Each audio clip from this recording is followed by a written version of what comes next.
for establishing an institution of higher education around these parts of the country. However, we had to wait until 1990 for the university to be established under its current name and to be granted legal status. And here we are now, more than 2 decades later, continuously and substantially developing and diversifying. Aurel Vlaicu University understood a long time ago that the institution's mission resides not only in transmitting theoretical and practical knowledge to its students, but to also contribute towards the development of society. In this respect, the university constantly promotes collaborations with internal and external decision-making factors, such as economic actors, authorities, national and international universities, and research institutes. More to the point, Aurel Vlaicu University strives to preserve the valuable traditions of Romanian education, at the same time tailoring them to the requirements and quality standards of other European countries. So what do we have on offer for our students? The short answer is a large array of dynamic study programs, adapted not only to the demands of the economic environment, but also to present scientific standards. The university now hosts 34 bachelor study programs in addition to 22 master programs. The School of Doctoral Studies offers PhD degrees in the fields of philology and theology. Divided amongst existing 9 faculties, the university's academic offer caters for most educational needs by offering competitive, modern and diverse study programs that range from hard sciences to humanities. The Faculty of Economic Sciences offers an opportunity to develop detailed knowledge and critical awareness of the main ideas, concepts, models and principles in economics and their application to the study of financial systems and institutions. The Faculty of Engineering provides a broad base of engineering knowledge. Its scientific research and didactic activities are centered around several modern laboratories specialized in computer-aided engineering, material endurance, artificial intelligence, microsystems, industrial informatics, car maintenance, and textile technologies. The Faculty of Design focuses on creative expression and innovation while fostering a learning environment productive towards product design, interior design, graphic design, and fashion design. The Faculty of Exact Sciences is centered around 2 main study areas, mathematics and computer sciences.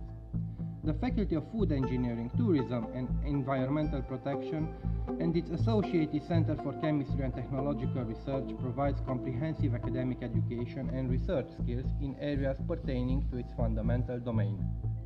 The Faculty of Physical Education and Sport is involved, broadly speaking, in studying and researching the art and science of human movement.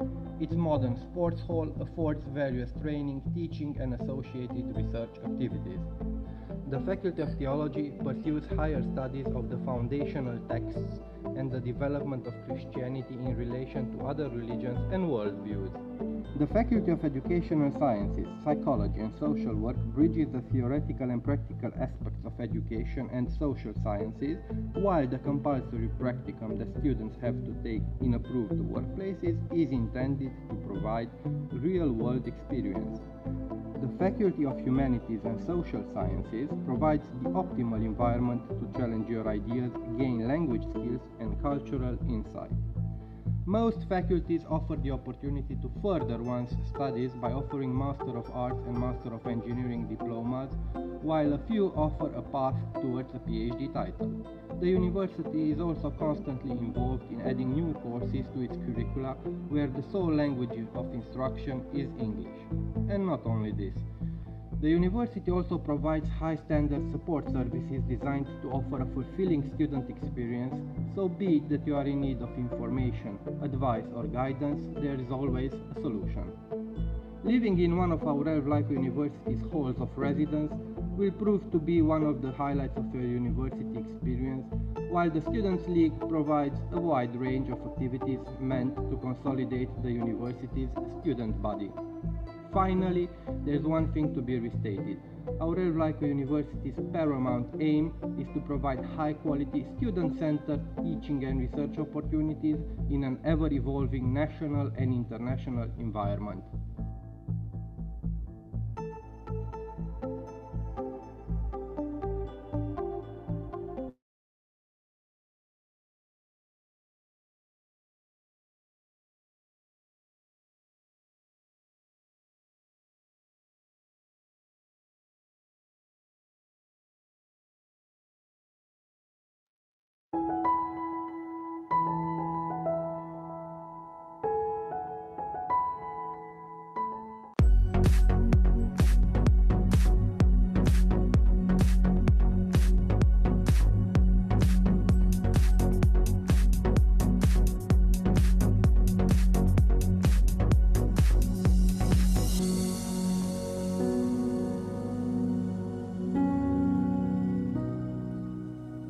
16 fakülte, 12 enstitü, 2 yüksekokul, 2 meslek yüksekokulu ve 633 programımızla Türkiye'nin lider üniversitesiyiz.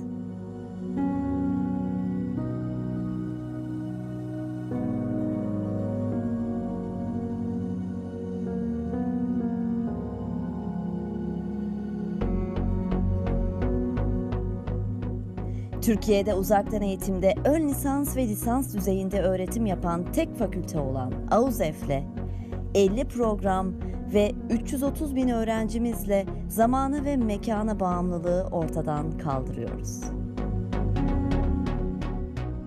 73.477 öğrencimizle biz büyük bir aileyiz.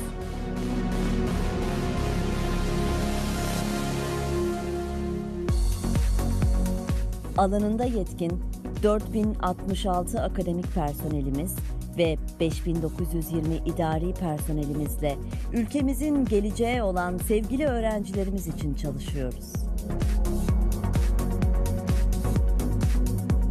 Türkiye'nin 10 araştırma üniversitesinden biriyiz. 77 uygulama ve araştırma merkezimiz, 145 araştırma laboratuvarımız ve 783 araştırma projemizle toplumumuza hizmet ediyor, bilimin ışığında ilerliyoruz.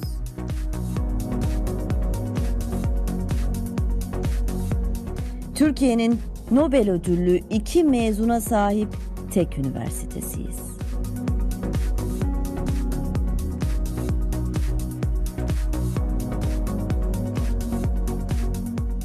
Kütüphanelerimizdeki 2.125.140 kayıtlı eserle çağdaş, güçlü ve zengin bir bilgi ve belge merkeziyiz.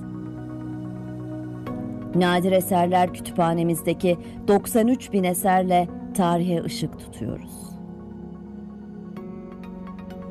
Sanal kütüphanelerimizdeki projelerle birbirinden değerli arşivleri sizlere sunuyoruz. 154 farklı ülkeden 7735 uluslararası öğrencimizi kucaklıyor, değişim programlarımızla uluslararasılaşma hedefimiz doğrultusunda çalışıyoruz. 549 patent başvurusuyla Türkiye'nin en çok patent başvurusu yapan üniversitesiyiz.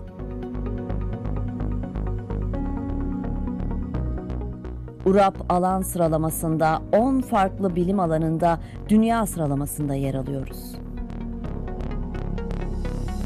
Türk üniversiteleri arasında 4 bilim alanındaysa lider konumdayız. Diş hekimliği alanında dünya sıralamasında ilk 150'de yer alıyoruz.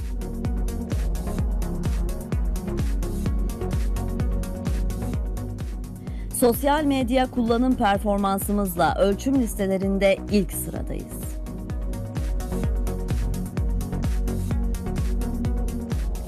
Çok çeşitli öğrenci kulüplerimizle gençlerimizi yarınlara hazırlıyor, geniş kitlelere ulaşıyoruz. 29 branşta gerçekleştirdiğimiz spor faaliyetleriyle gençlerimizin beden ve ruh sağlıklarını koruyoruz. Çağdaş spor tesislerimizle sporcularımıza ve öğrencilerimize aktif ortamlar sunuyoruz.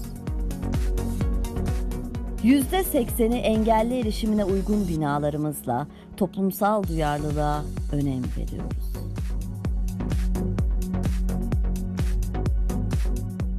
Çevreci anlayışımızla en yeşil üniversite unvanına sahibiz. Kültür mirasımızı koruduğumuz ve geleceğe taşıdığımız müzelerimizle çağdaş müzecilik çalışmalarımızı sürdürüyoruz.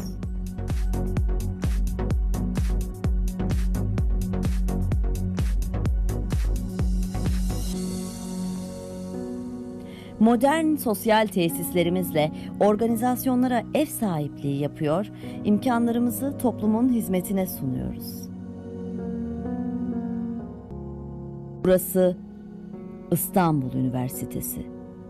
Bilimin, araştırmanın, başarının merkezi. Burası İstanbul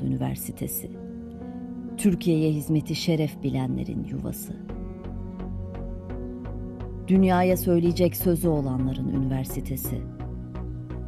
İstanbul Üniversitesi.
Good afternoon, everyone. Professor Cardozo, welcome. Can you hear me? Yes, good morning. How are you? Greetings from Portugal. Fine. How are you? Fine, thank you. Fine, thank you. It's a huge pleasure to be here. Oh, thank you. Thank you for coming. The pleasure is ours. Well, we wish that we are going to host you here in Turkey. However, I would say next time, hopefully. Yes, hopefully next time in presence. Yes. Let me please introduce you first, and I'm going to give you the floor, if it's okay. Yes, of course. Thank you. Dear guests, good afternoon and welcome to our keynote session. Professor Luis Miguel Cardozo is with us this afternoon. Professor Cardozo is his PhD in modern languages and literature, and he concluded his postdoctoral research on communication, education, and literacies. His main interests, teaching and research, include science and communication languages, education and pedagogical innovation, literacies, literature and cinema, and higher education management. And today he's going to talk about the challenges and horizons for education and technology. Professor Cardozo, the floor is yours. Dear guests, you can just write down your questions directly to me on the chat or to the chat box, and after the session finishes, we can just give them to Professor Cardozo, please. Hey, thank you. Thank you so much for your very kind presentation. As I said before, it's a huge pleasure to be here. Warm greetings from Portugal. And let's hope we can meet again and in the near future and in presence, not via computer dialogue. So we have technology on our side, and it is through technology that we can be connected and that we can overcome differences, distances, and gaps that unfortunately sanitary conditions have imposed to us all. So we must bring along to this conversation a point of view that is optimistic, that is education and technology can build a bridge that overcomes difficult situations. And first of all, I would like to share with you a very short presentation on some topics that probably were very interesting, and to arrange and disperse some dialogues after our conversation. So my dear colleagues and friends, I would like to begin this very short presentation with a couple of challenges. And the first challenge for us all is to understand the revolution And it was a very interesting title for this international conference. Yes, my dear colleagues, we are in the middle of a revolution in future learning and informatics. And if we didn't have technology to overcome the gaps that the COVID-19 pandemics brought us to us all, we would probably be in a very difficult situation, not only in higher education, but also in all our educational systems. So education and technology have a long way of collaborating and cooperating together, and that is a vital and a key issue to be maintained for our near future, as the pandemic is still with us. So first of all, let us discuss what is our main challenge. So, my dear colleagues, have you noticed that the world is changing? Of course, the world is changing. The world is always changing. But this question is connected with a piece of information that is very useful to us all. Many of today's graduate courses did not exist 10 years ago. So we are talking about new media, we're talking about e-business, we're talking about nanotechnology, 3D design, supply chain management, geomatics, recycle technology. That is, we are dealing with rapid modification of higher education organizations and institutions, and our degrees must be always up to date to these challenges in order to cope with the future connection and the future desires and skills needed in working situations. So let us take a look at the 21st century educator and the 21st century learner. A couple of ideas that I would like to share with you.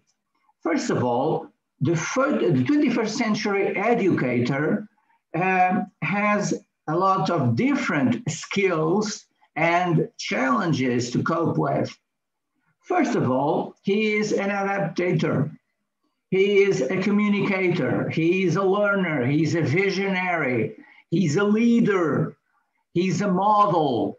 He's a collaborator, and he's a risk taker. So if we think about all these characteristics about the 21st century educator, we truly can understand that the role of teaching is in a dramatic situation. So either we connect with all these topics and create a new approach to higher education in all of Europe, and perhaps in a worldwide situation, or we will be ending in a difficult term to overcome all the abysses that are created by the COVID-19 pandemics, for instance.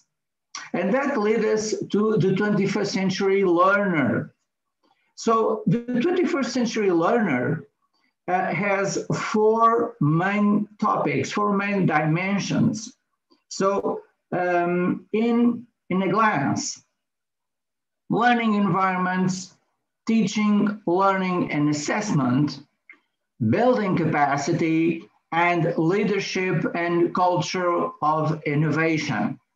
So these are four key areas that we must realize to be absolutely crucial in our daily life, in our higher education organizations and institutions.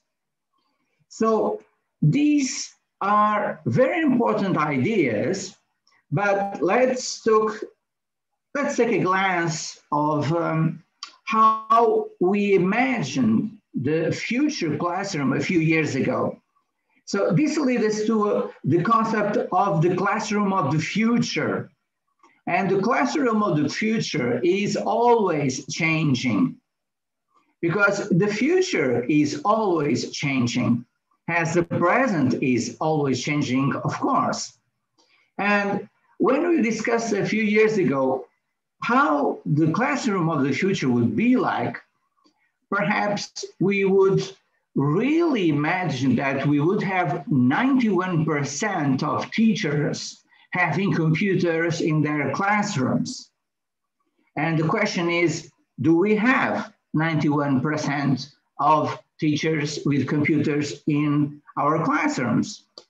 So we would imagine, for instance, that games and gamification would be a combination in our classrooms. And now we can ask, are they really common? All of this comes to three different options, three different ideas that we must now bring along. First of all, why do we have these three reasons for teachers to use technology in the classroom? So first of all, 76% adapt to diverse learning styles, and that is a very important issue nowadays and in the near future. Second, 77% boost student motivation. And if students are motivated, we can overcome difficulties and we can overcome challenges in a better way. And last but not the least, we have 76% of enhancing the material being taught.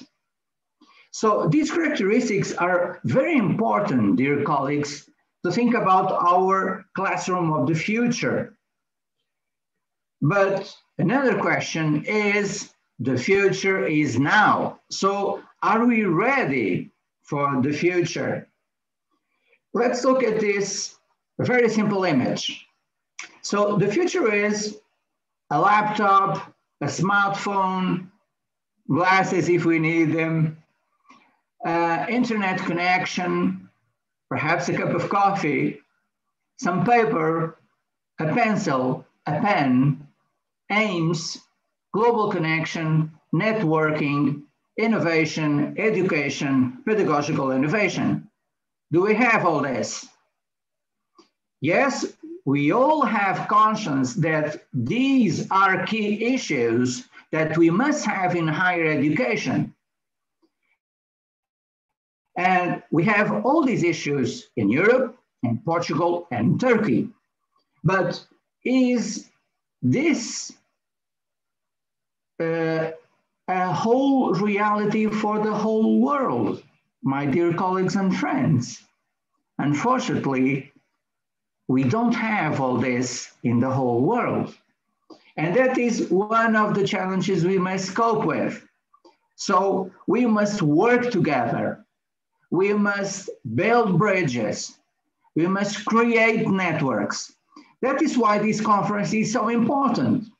That is why technology is connecting, for instance, colleagues from Turkey.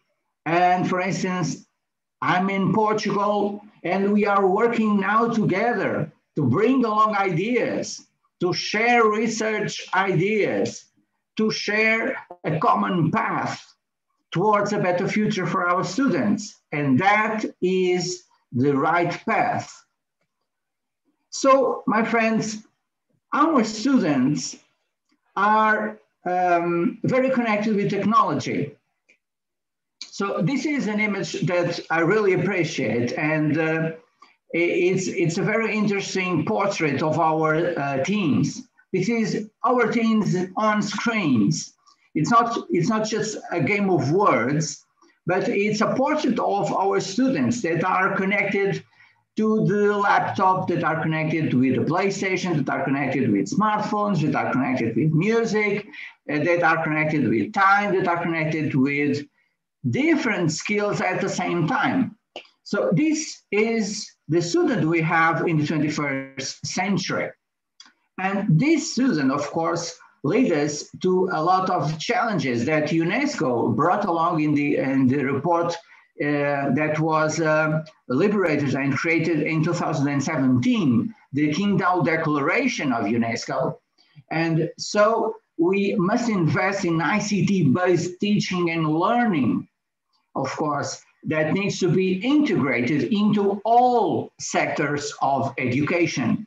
And this is a key idea of UNESCO that must be approached by us all in order to connect us with this new student and this new reality. Second, education needs prepared young people.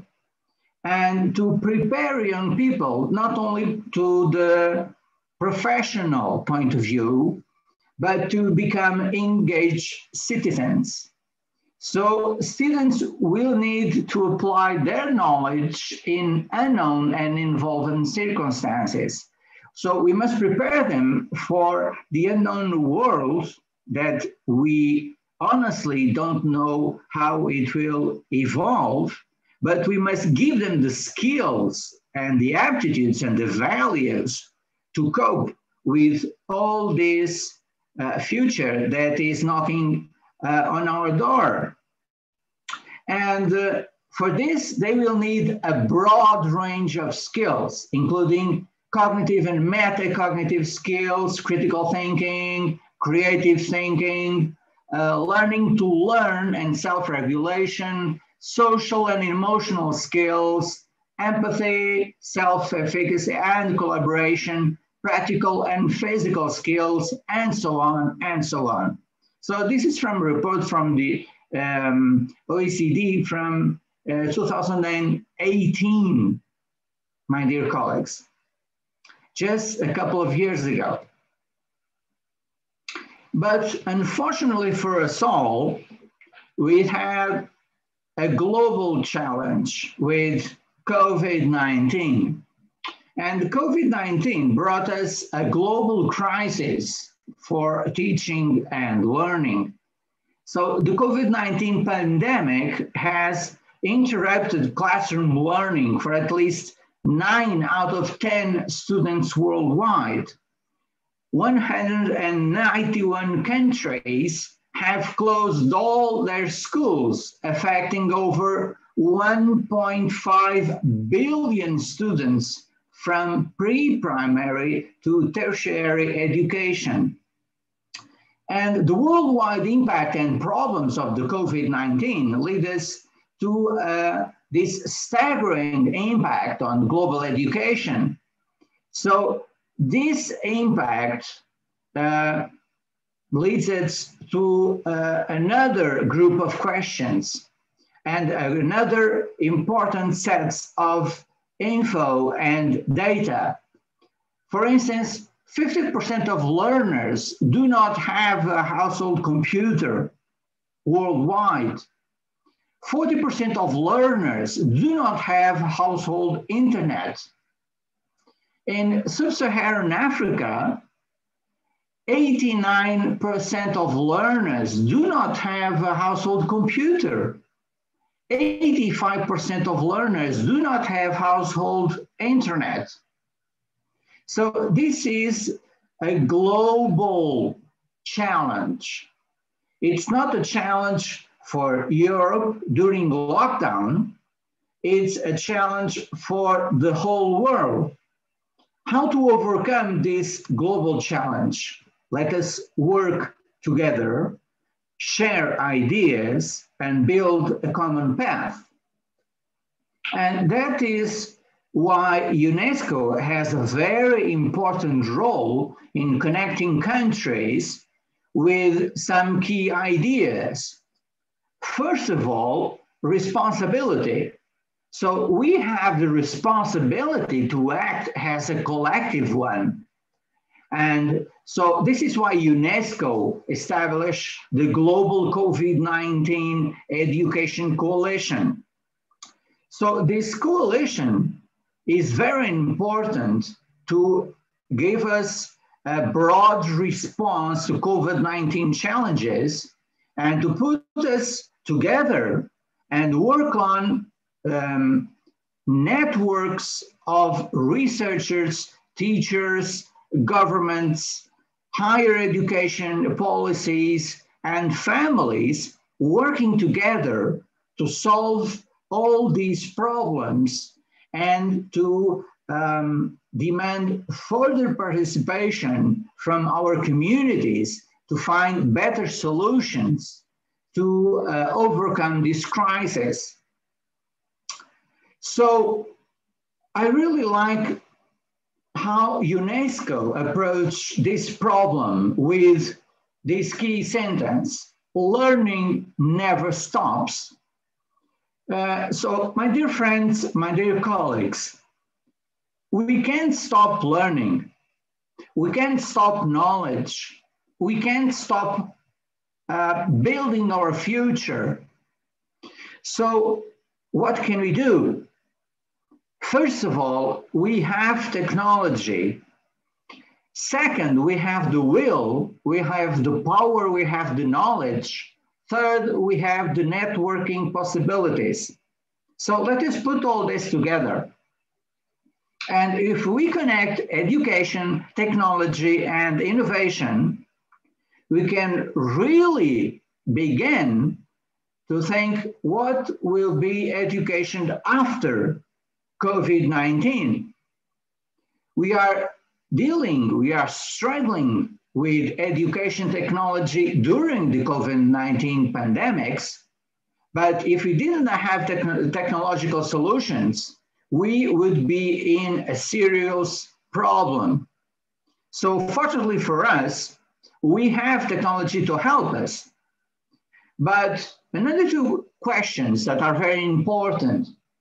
What is the right mix of approaches for remote learning for my schools, for instance? And how can we ensure that we reach the most vulnerable students? So students that do not have access to computers and do not have access to internet, for instance. So this demands a really very well connected link with governments, with countries, with higher education policies, universities, schools, communities, and bringing all this together, we can explore possible new pedagogies. So one key word for now is innovation. A second key word for now is European higher education provision.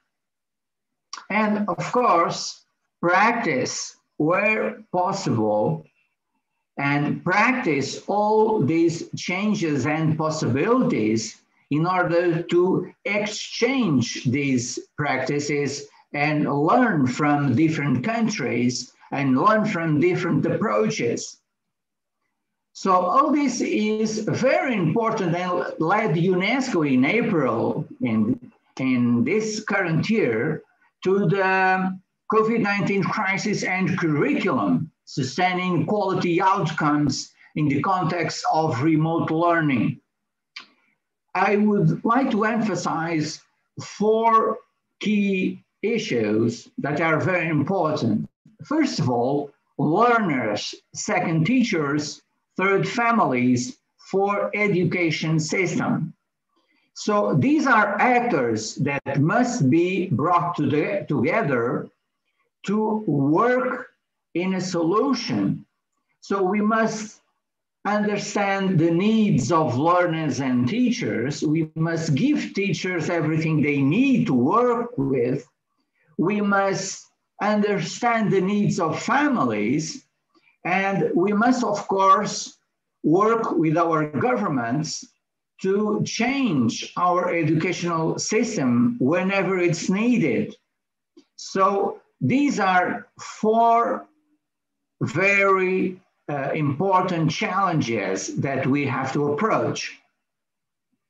Further responses for this COVID-19 crisis include, of course, this trilogy: education, technology, innovation, and of course the connection between how can we rethink curriculum, teaching and learning materials, classroom practices and assessment, learning areas, assessment as a whole, and how can we diversify teaching and learning options? All this brings us to another challenge. COVID-19 has led us to discover a group of skills for this 21st century. And these skills are absolutely fundamental for us all as teachers, researchers, and also students. And those are perseverance, empathy, emotional intelligence, solidarity, critical thinking, self-regulation, adaptability, communication, compassion, creativity, digital, and resilience. So we must connect all this.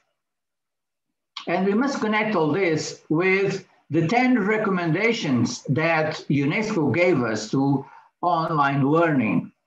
I will not discuss the 10 recommendations, but I would like to emphasize that we must choose the most relevant tools to our online procedures. We must ensure inclusion of the distant learning programs. We must protect data privacy and data security. We must prioritize solutions to address psychosocial challenges before teaching. We must plan to study schedule of the distant learning programs. We must provide support to teachers and parents on the use of digital tools. And of course, blend appropriate approaches and limit the number of applications and platforms. We must develop distant learning rules. We must define the duration of distant learning units, and we must create communities and enhance connection. So let us give us some final clues to end this approach to challenges and connections with our near future. First of all, we must teach differently. Second of all, we must engage students in multiple ways. Third, we must re-examine our exams. 4, we must focus on feedback. 5th, we must provide engaging videos, for instance, to bring students to us, to attract students to our classrooms, to our virtual classrooms. 6, we must be crystal clear. So we must really know what we want from curriculum, what all our objectives are, and what are the skills needed for our future professionals. 7, we must be human. We all have limitations, as teachers, as researchers, and as students. 8, start with what we have. So we have knowledge, we have technology, we have education with us, we have educational systems, we have policies, we have trainings. So let us look at all this and incorporate modifications and challenges to cope with all this. 9, we must be aware while we are there. 10, provide targeted support and feedback. 11, provide structure and rhythm. Then leverage the power of online discussions. And last but not the least, we cannot work alone. We must work in teams. And my last message is a proverb, is a Japanese proverb for our most important question of all. What will our future be like? as we are now in the 8th International Conference on Future Learning, perhaps in the 9th International Conference on Future Learning, and in the 10th International Conference on Future Learning, we will look at this conference and we will remember our key ideas in 2020. And I would like to leave with you this idea. Better than 1,000 days of diligent study is one day with a great teacher. I really like this Japanese proverb because we can have technology, we can have education, but first of all, we need excellent teachers. Teachers that are flexible, that are clever, open-minded, that are willing to adopt digital solutions, willing to be flexible with all these challenges. And if we do all this, I'm sure we will overcome difficult times like these, and I'm sure that we will bring our students to a promising future.